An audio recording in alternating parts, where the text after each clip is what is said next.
Hello everyone. It's kind of too dark. But okay, I'm back with The Resistance to Christianity by Raoul, translated by Bill Brown. And I forget everything I read before. But at least we got into like the actual chapters. I'm just gonna pick off where I left off.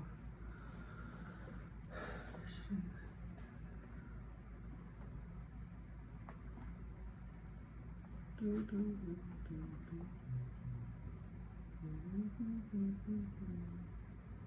feel like it's gonna fall.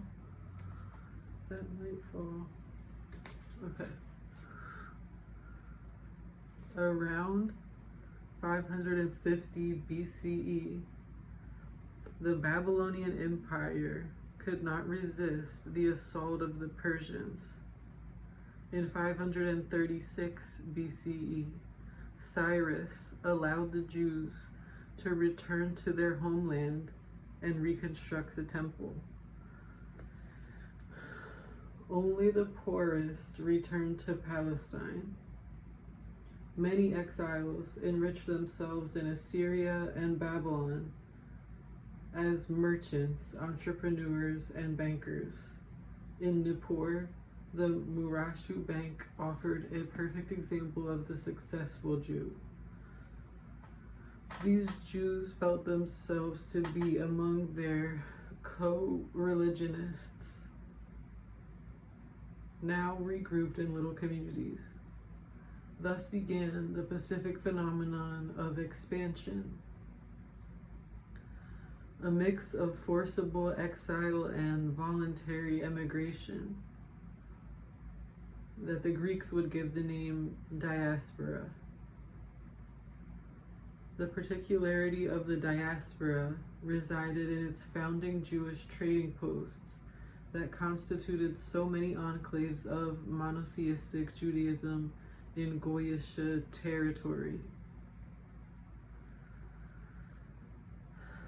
The closed theology of the agrarian myth was coupled with a spiritual opening that implied commercial practices and the circulation of commodities.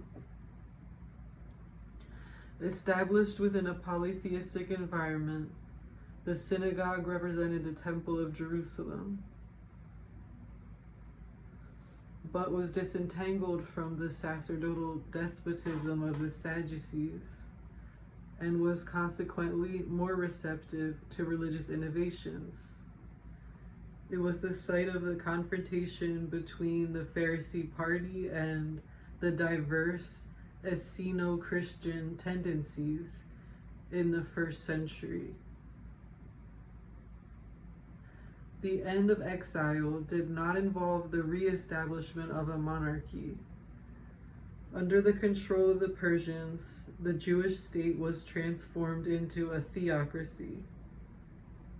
The high priest of Jerusalem directed a sacerdotal bureaucracy that led a dissolute existence while also employing itself in collating and revising the ancient texts, the corpus of which would sanctify the unity of the nation under the shepherd's crook of the supreme God, the only one who was called upon to reign over the world that he had created. The outcome of the power rivalries in the leadership caste would much later produce the Sadducean party, the conserver of orthodoxy in the kingdom of Judea that claimed a monopoly over Judaism. Those who were subjected to despotism sometimes responded to the people of the temple, whose rapacity was matched by a ritualism that they substituted for faith. Okay.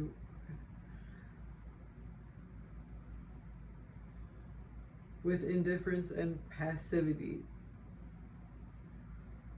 and at other times with bouts of religious vehemence and appeals for purification, mortification, and asceticism. These latter were propagated by prophets who were quick to inflame the latent insubordination of artisans, small merchants, and the plebeians.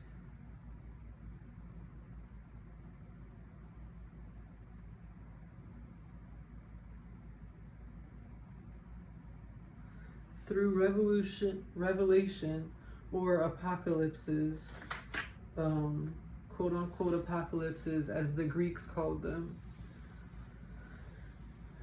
the Illuminati announced in great cries the imminence of the end of time, and easily gained the adhesion of crowds in which shoemakers, carpenters, woodworkers, and bakers did not disdain playing the rabbi or lending to their claims the rags of religious speculation. Such would be the ferment of future sects. Even before 450 BCE, the old Samaritan schism engendered dissent from Yahwehism. The letters from Elephantine, Asuan, it says in parentheses, which were rewritten on the occasion of a frontier skirmish between Israeli mercenaries in the service of the king of the Persians and the Egyptians, demonstrate the importance in the 5th century of religions that were distinct from Judean monotheism. The author of these letters honored the god Iao, is I-A-O, who was derived from El, but was seemingly distinct from Yahweh. Sometimes confused with the demiurge Yalda Baoth.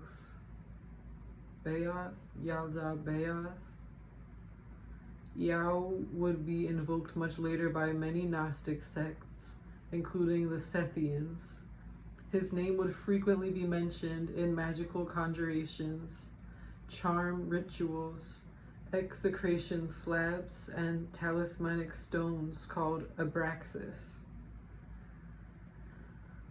Also celebrated in the letters was the goddess Anath Bethel, from whom the mysterious Barbello of the non-Christian Gnostics may have issued. Asim Bethel, child of Iao and Anath, had already passed for the Son of God. In 400 BCE, the Persian Empire crumbled in the face of the power of the economic, political, and cultural imperialism of Greece. In 331 BCE, the victory of Alexander marked the end of Persian domination. Upon the death of Alexander in 323 BCE, the Hellenic Empire exploded.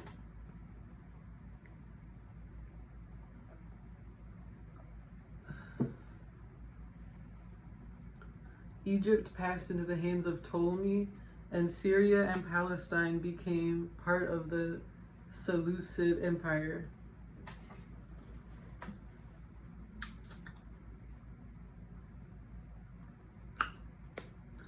It was at this time that I should have done it sideways, huh? I should have done it sideways. Backdated books of the Bible were drafted in order to halo them with the prestige of ancient times.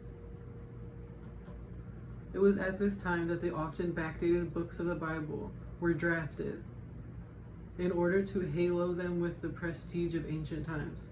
So at this time, upon the death of Alexander in 323 BCE, the Hellenic Empire exploded. Egypt passed in the hand of Ptolemy, and Syria and Palestine became part of the Seleucid Empire.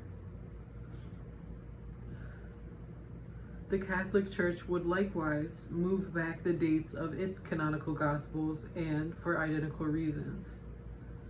Okay, now we're really getting into it, Deuteronomy, falsely dated back to 622 BCE, and, inspired by the return from Babylon, would be redefined within the more ancient framework of the Exodus.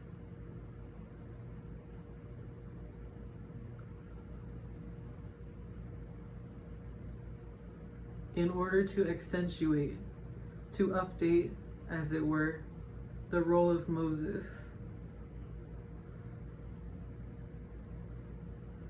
I just thought of something extreme. I just think the phrase "as it were" is a funny phrase, honestly. I'm so sorry, but that's a funny phrase, as it were. Deuteronomy, falsely dated back to 622 BCE and inspired by the return from Babylon, would be redefined within the more ancient framework of the Exodus in order to accentuate, to update, as it were, the role of Moses, around whom was restructured the unitary myth that created a synthesis of three great currents of thought: royal, sacerdotal, and prophetic.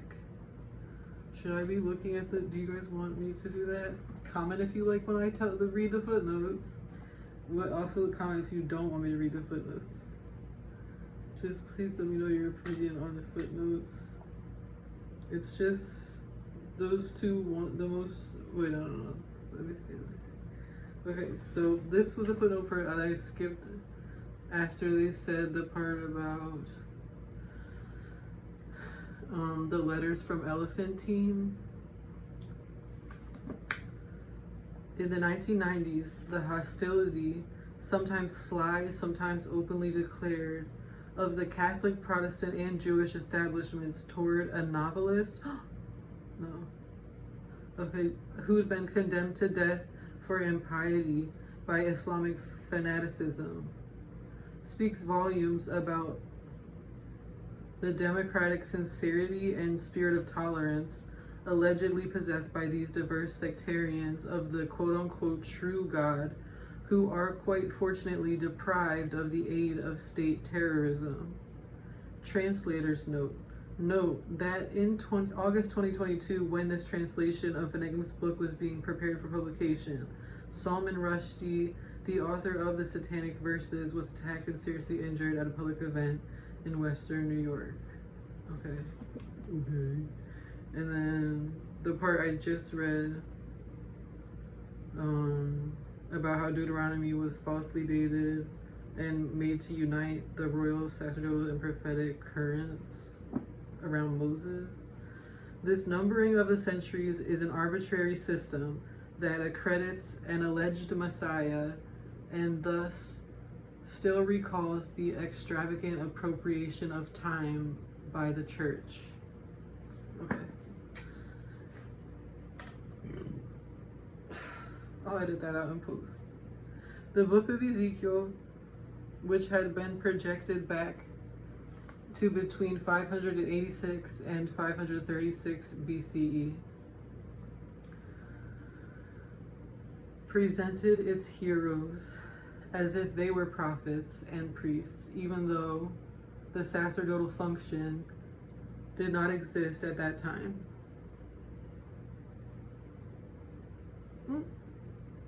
Call it out.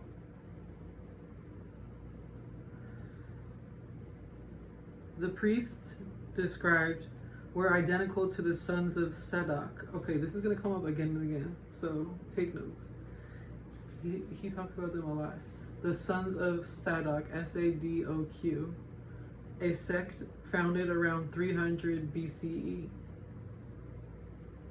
So that's who he thinks wrote the Bible low-key, or like Deuteronomy. The last part of Ezekiel proposed a religious and nationalist eschatology. Okay, Ezekiel might be. A great river flowed underneath the temple in order to irrigate the holy earth,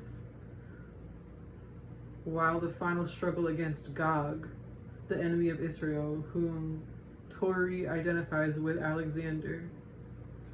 I should put this where the notes are. Oh god.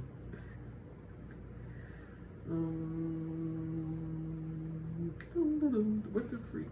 Okay, notes. Notes is a significant section of this book is notes. Alright. Okay.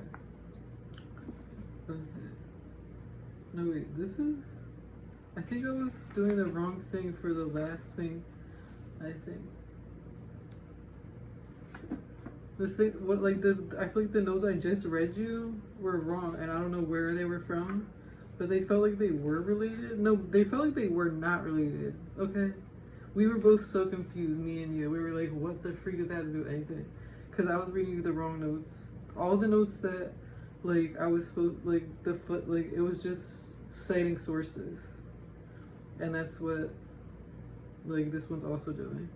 Just citing the source. Charles C. Torrey, certainly pseudo Ezekiel. I want to read that. Call it out. Speak truth to power. And the one before was Jean Hadot, Histoire des Religions. And then the other one was also that one. Okay. Whew, that makes more sense. I trust you. Everything's okay, guys. Don't worry. Okay.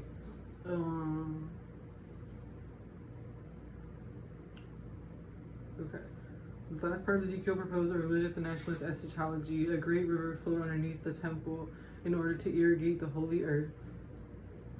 While the final struggle against Gog, the enemy of Israel, whom Torrey identified with Alexander, took place.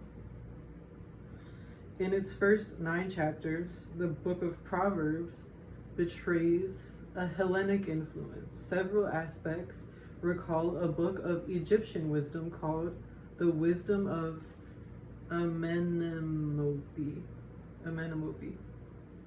It is significant that the counsels of politeness and everyday civility gradually dress themselves up in religious ritualism. Favored by Hellenization, books of wisdom founded a tradition that would play an important role in the 2nd century redaction of the Logia. That is, the remarks attributed to Joshua/Jesus.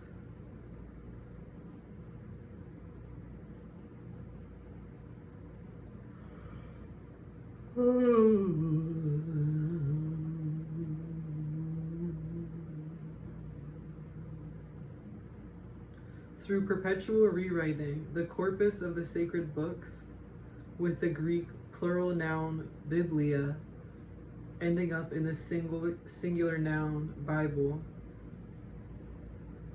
as if to suggest the idea of a single book dictated by the one God, claimed to be a celestial monument dedicated to the absolute power of Yahweh, sculpted with bitterness, hatred, dereliction, and megalomania, and secreting a mentality resigned to supporting the foreign yoke and drawing from suffering its reason to exist. Oof. Oofty scoofty. And this book, which only ever reflected the ignominy, if you will, imposed on its scribes, was proposed for generations as a model to more than half the world.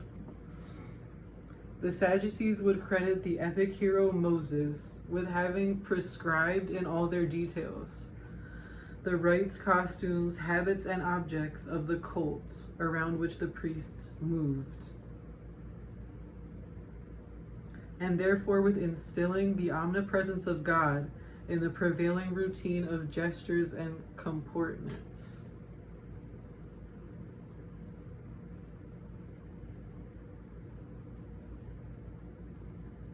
The most ancient texts, which were legendarily attributed to the same father, would be periodically reviewed, nay, corrected, by prophets such as Dositheus, who in a new manner that was not uncommon, who in a manner that was not uncommon, characterized himself as the new Moses.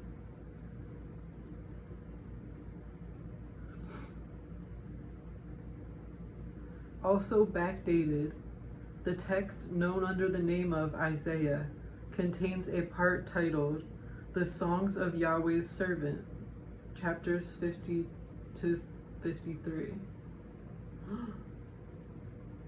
That's the best part of Isaiah, low key, but not that I like the Bible or anything. I don't like it. But yeah.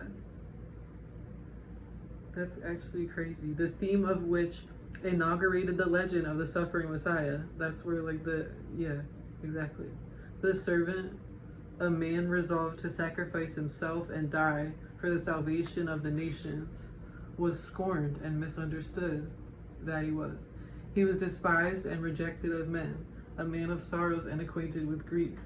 Surely he has borne our griefs and carried our sorrows.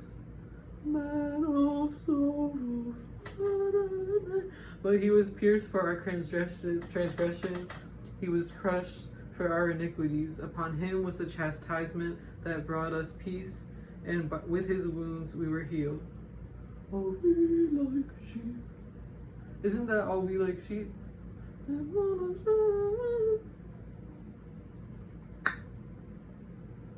Here there appeared for the first time the literary prototype of the envoy of God who dies for the salvation of all. The Essenes applied this model to their master of justice, who was put to death around 60 BCE, before the Nazarenes and their enemies in the Pauline school applied it to the Messiah that they called Joshua and the Greeks called Jesus.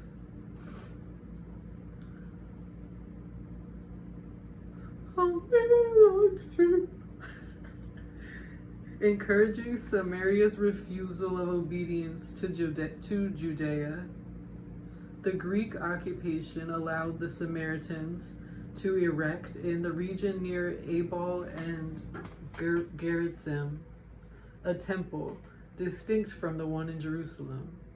Samaria thus encountered in the north the welcome that Judea had refused to give. From the conjunction of Judaism and Greek philosophy was thus born in Samaria a thought that was oriented around knowledge of self and the world, i.e., Gnostic thought, and that sometimes took root in religious speculation and at other times in a feeling for life that revoked all forms of religion in favor of a magic hermeticism, nay, a somatic analysis, such as that of Simon of Samaria.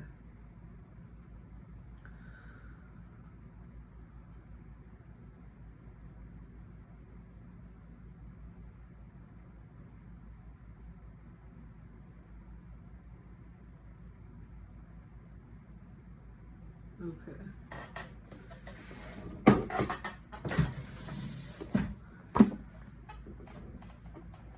Such a modern spirit would easily propagate itself in the communities of the diaspora, in the Jewish colonies of Mesopotamia, Egypt, Syria, Asia Minor, Rome, and the Gauls.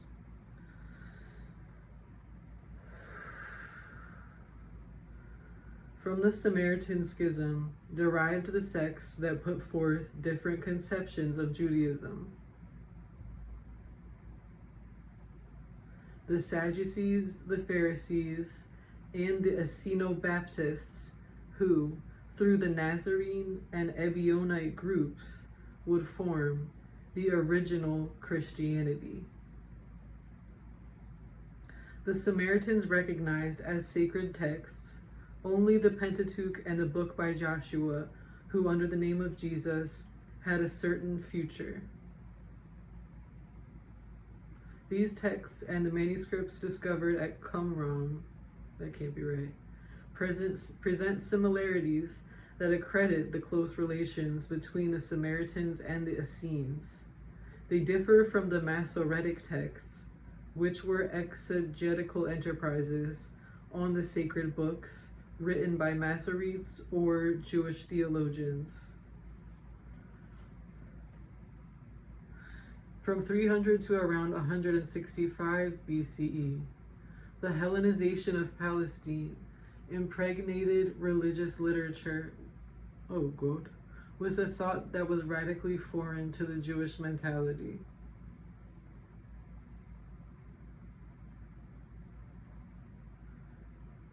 Two civilizations clashed. One that was closed in upon its agrarian economy, and that situated its commercial activities beyond its own frontiers, in trading posts and communities withdrawn into intransigent monotheism, and another, essentially mercantile, that propagated its logic and rationality in every location that was penetrated by its system of exchange.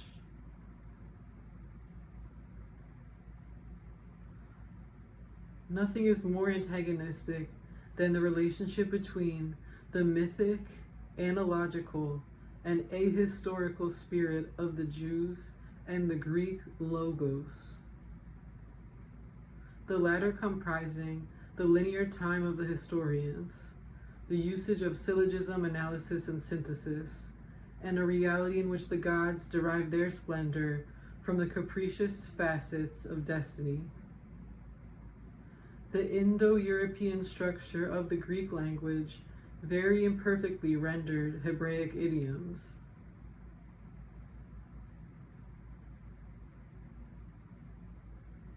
With their atemporal verbs, wordplay, magical sounds, phonetic equivalences, and numerical values attributed to letters, elements that lent to the pre-gospel midrashim significations that developed Kabbalistic speculations, but that proved to be dead ends for the Greeks and resulted in mistranslations.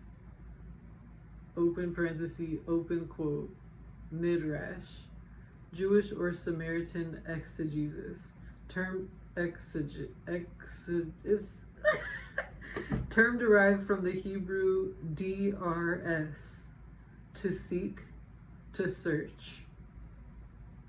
Among all the rabbinical midrashim and the commentaries on the Torah and then on the Bible in its entirety, it is fitting to cite the Midrash Rabbah, the Great Midrash, a Hebraic compilation of which certain portions date back to an epoch long before the 1st century.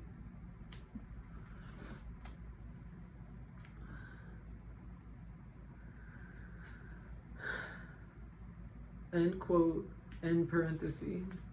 But we can go ahead and, nope, I still didn't put my bookmark in that, please.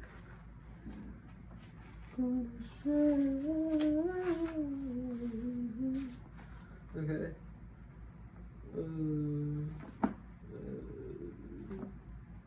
Bernard du Bourg, L'Invention de Jesus.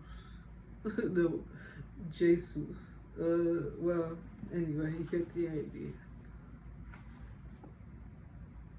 Although it attests to the universal curiosity of the Greeks, the translation of the biblical texts by the quote-unquote 70, so called because it was legendarily attributed to 70 translators, appeared to the Masoretes and Jewish theologians as a sacrilege and a betrayal of the biblical message. It is worth noting that it is here that Joshua was first translated as Jesus, Jesus. From the Alexandrian epoch came two literary genres which were diametrically opposed and yet which both fed into the fabrication of the novels about Jesus. The quote-unquote wisdom that bore the stamp of Hellenic morality, and the quote-unquote apocalypses or quote-unquote revelations, which were prophecies that were hostile to the Greek and then to the Roman occupiers.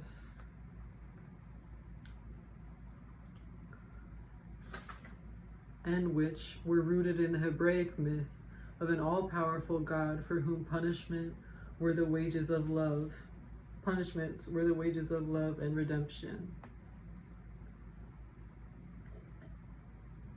30 minutes is crazy. Issuing principally from Egypt, wisdom became Hellenized in Palestine through two texts that were destined to be highly influential.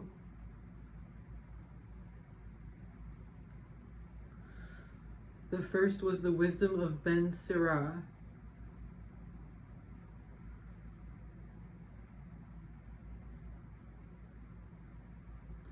or more precisely, Wise Instruction and Conscientious Proverbs by Simeon, son of Jesus, son of Eleazar, son of Sirah.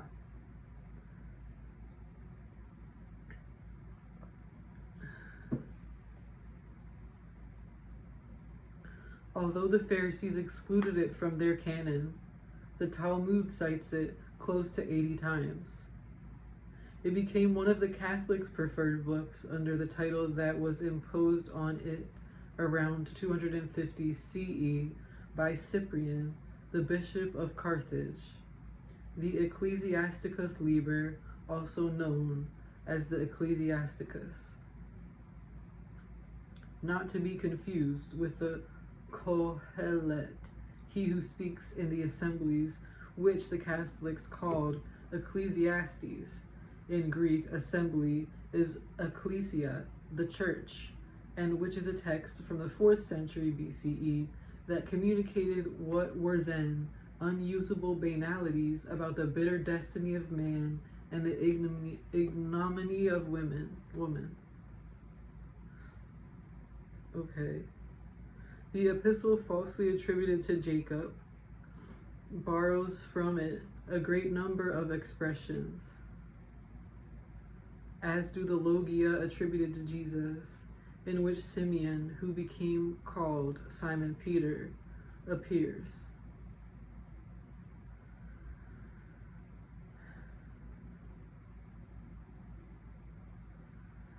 An early Hebrew manuscript version dating from the 8th century CE was exhumed in 1896 from the Genizah, a reserve in which sacred books that were no longer used were stored, in a synagogue at Cairo. The authenticity of the text was confirmed by the discovery in 1964 at Masada, the high place of the Zealot resistance to the Romans,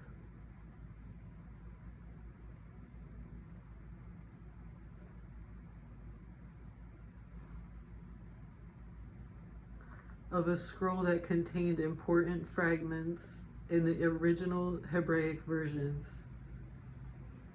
Yadim dates the redaction of the text to the pre-Herod period, around 40 BCE, between chapter 1 of Isaiah and the Manual of Discipline. The wisdom was attributed to Rabbi Sirah around 190 BCE. His grandson Joshua/Jesus had it translated into Greek around 117 BCE. In the era of Rabbi Sirah, the Seleucids, the masters of Syria and Palestine, attempted to break the monotheistic rigor of the Jews by way of forced Hellenization. In 165, the revolt led by Mattathias Maccabee and his son Judah demonstrated once again that state tyranny never puts an end to religious tyranny, but rather reinvigorates it with the same authoritarian principles that eventually destroy it. The insurrection would offer a model of heroic and desperate holiness to the struggle that the Zealots, on the initiative of Judah of Gamala and his two sons Jacob and Simeon, would later conduct against the Romans.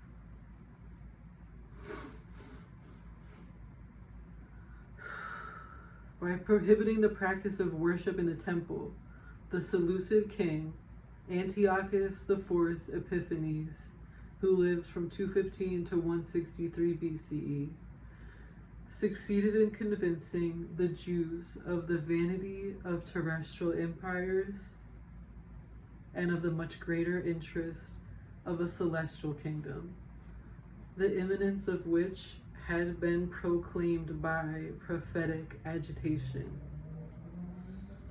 The author of the Wisdom did not reject Hellenism, but strove to assimilate it into Judaism, as Philo of Alexandria did later on. Rabbi Sirach's faith in the final victory of the chosen people did not reject the luminaries of Greek thought. The true son of Israel was a sage. Wisdom, or Sadducee, oh my god, it sounds like Sadducee, would save him. Because, because he who is practiced in the law will come to wisdom. Crowning messianic hope, Sophia, wisdom, plays the role of a great mediator between God and man. Mother-like, she will meet him. Like a young bride, she will embrace him, nourish him with the bread of learning, and give him the water of understanding to drink. The Greek word Sophia, which translates the Hebrew Chachma and the Aramaic Achamoth, two feminine terms that also designate the spirit,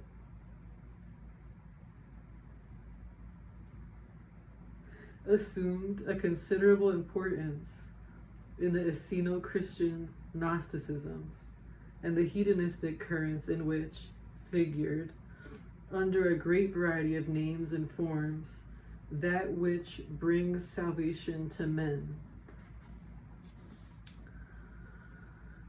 Wife, mother, and virgin, Sophia was at the origin of Miriam-Mary, the Virgin Mother, and her companion Mary of Magdalene, as presented in the Gospel attributed to Thomas, but also of the Holy Spirit that descended upon the Messiah. The second of the two texts through which wisdom became Hellenized in Palestine was the Wisdom of Solomon.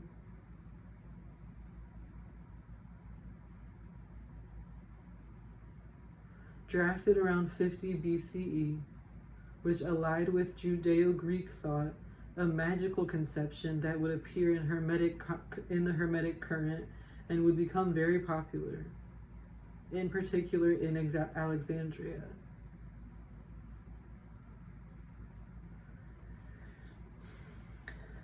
In Antiquities of the Jews, Flavius Josephus recalls that God also enabled him, Solomon, to learn that skill which expels demons, which is a science useful and sanative to men. He composed such incantations also by which distempers are alleviated.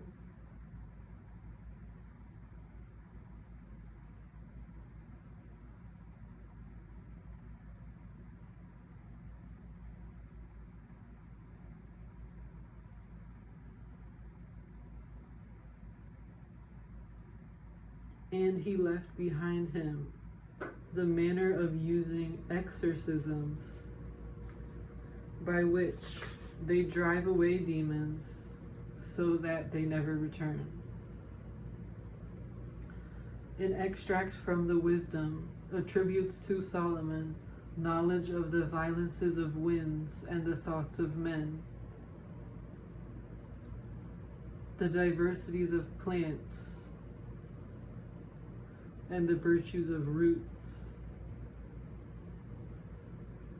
Researchers have wanted to detect here the ideas of an Essene community on the Lake Mareotis, which Philo names therapeutes. No way, not that's where therapy came from.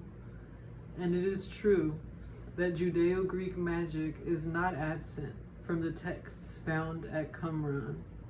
Can't be right. Christian Gnosticism.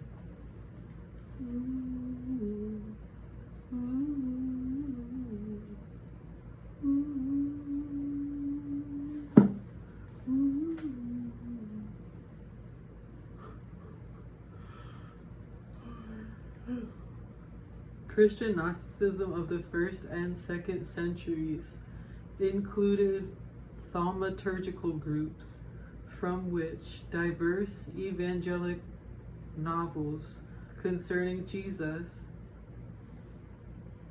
took inspiration in order to disguise their heroes as exorcists, healers, and miracle workers.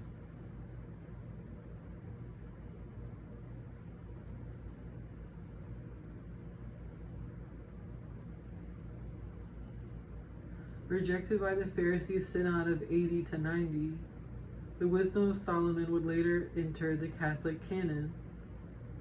The Platonism into which biblical mythology seemed to merge allows us to glimpse the surpassing of Judaism, for which the Hellenized Christianities were working from the second half of the 2nd century, for which they were working.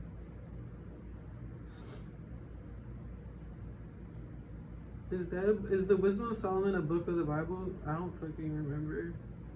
It sounds like it sounds true. Is it Proverbs? On the other hand, the hostility of Judaism towards Hellenization was exacerbated through an original mood of original expression. The hostility of Judaism towards Hellenization. Revelation,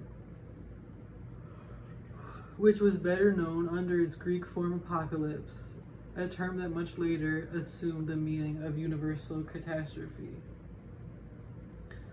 A cyclical thought that loops around in a dazzling shortcut of birth and death, the origin and the end of time, the alpha and omega of a world created in order to annihilate itself in its terrestrial form and be reborn in a cosmic beyond.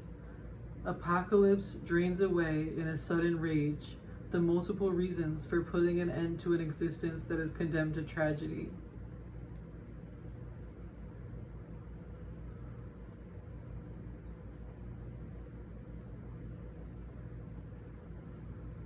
Its suicidal resolution has avenging accents, because no power can escape the egalitarian leveling of the death that it, the apocalypse, announces.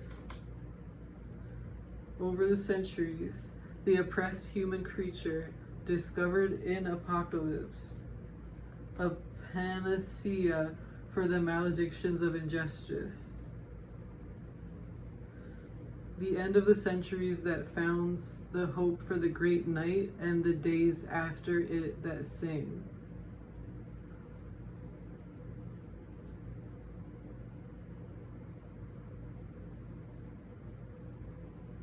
It is the song of an immobile history fixed in its glaciation, which can only set off a total explosion. Born from archaic Judaism's rupture with history, it reappears on every occasion that dreadful oppression, or Vaneigem said, l'opresión. I'm always going to make it Spanish. Desesperante. I can't make it French anymore. Explodes beneath the blows of a desperate revolution. Une révolution désespérée. L'oppression désespérante. Judaic and Christian literature contains 50 apocalypses. 2 of them burn with a particularly intense glare in the speculative torrent that would furrow the historical landscape in which Christs and Messiahs proliferated.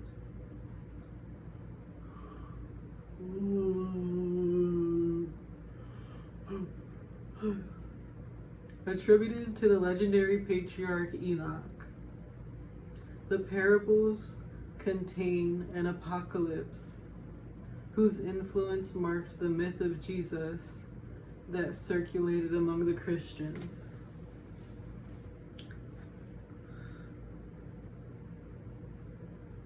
At the end of an ascension that leads him to the kingdom of the heavens, Enoch sees the Son of Man.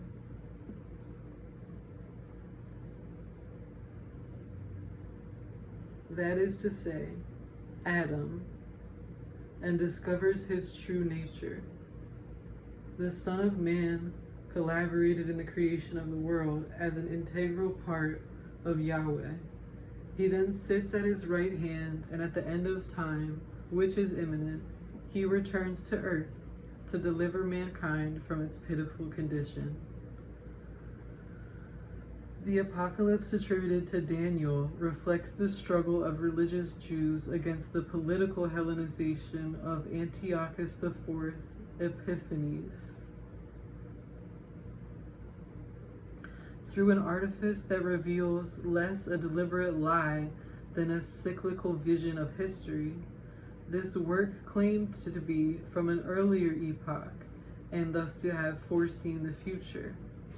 The author backdated the prediction of events that he in fact witnessed. Around 165 BCE, during the revolt of the Maccabee family and their partisans, the defenders of the faith.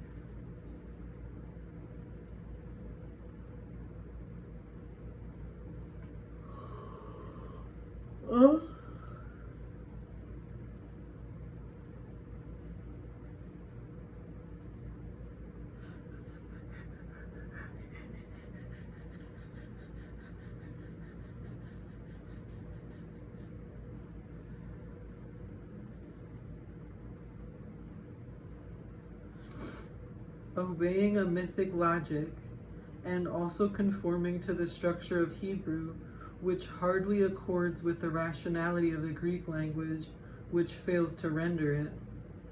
This narrative transposed the political situation to the divine plane. Michael, the chief of the angels and the protector of Israel, uses his power to save his people.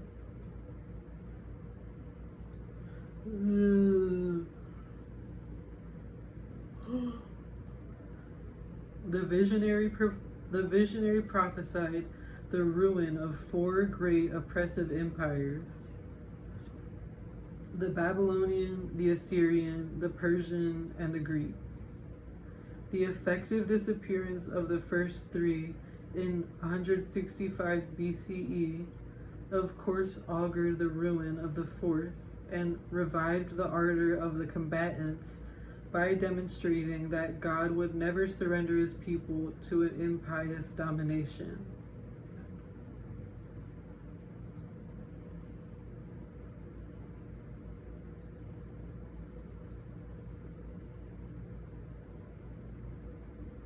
Oh, good.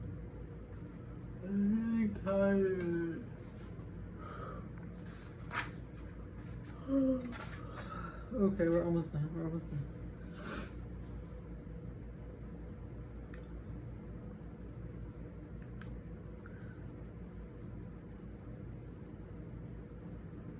Did I read all that? Yeah, I did, I think.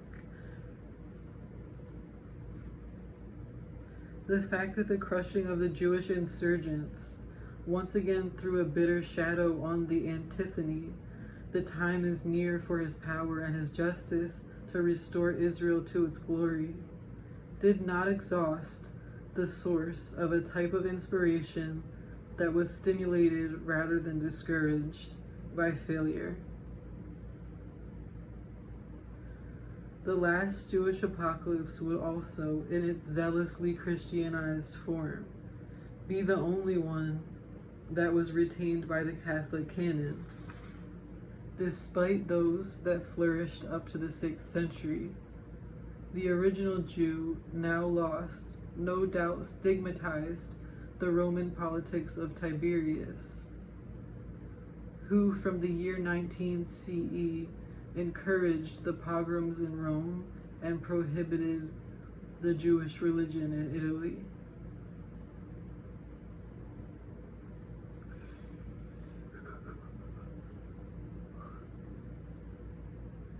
The Greek version, attributed to John, adopted the schema of all the other revelations.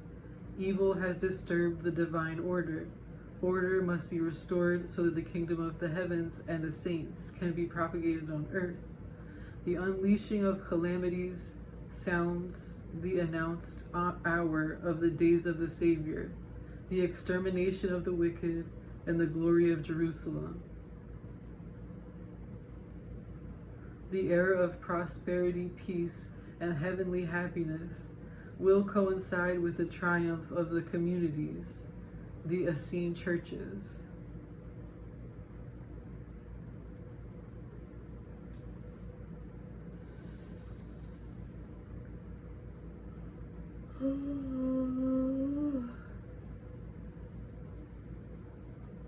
By claiming that only blind faith in God would vanquish the enemy, the apocalypse attributed to Daniel, clothed in divine emanations, the manifesto of the Assyrians,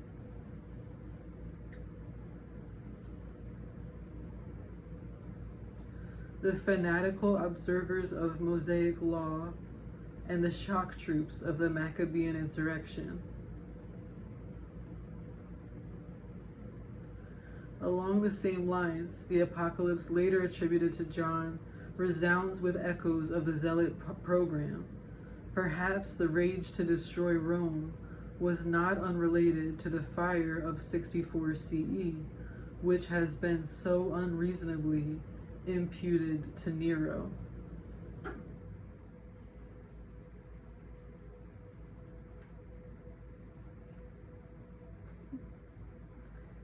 The Maccabean Wars also date the Psalms, songs of praise addressed to God by the devout, whose rhythms and repetitions were carefully adhered to in order to permeate people's minds and comfort their faith.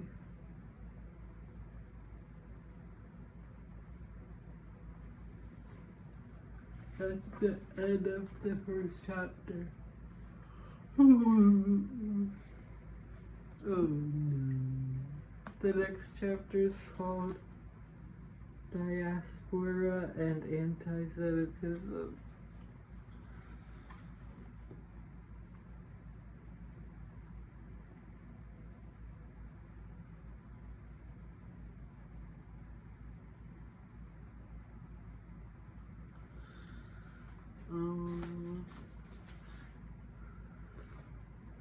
Yes, I like this book because it like places like all the Bible stuff into like the political context of its time, which is like super interesting and no one ever talks about, and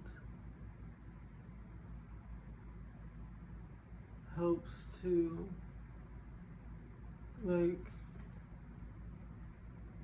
show that it's words written down by humans for specific purposes. Okay, thank you very much for watching my video. Please like, comment, and subscribe.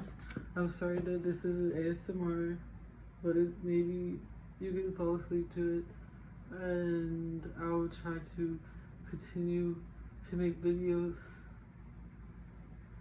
Thank you for watching.